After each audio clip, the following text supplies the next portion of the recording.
करेंगे कि अगर आप चाहो कि मुझे एक प्रेस करने में मेरी रिकॉर्डिंग स्टार्ट हो जाए, दो प्रेस करने में मेरी रिकॉर्डिंग ऑफ हो जाए। जैसे फॉर एग्जांपल यहाँ पे लिखेंगे, मैं आपको दिखा देता हूँ।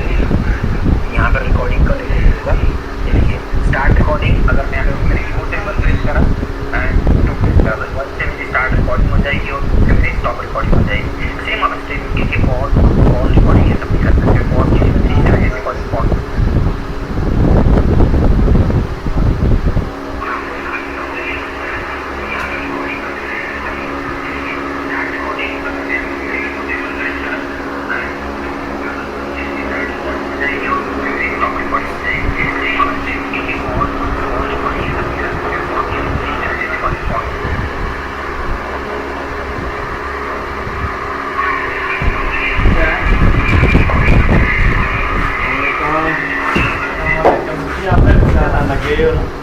अल्ले मारे सुनानी क्या हाल है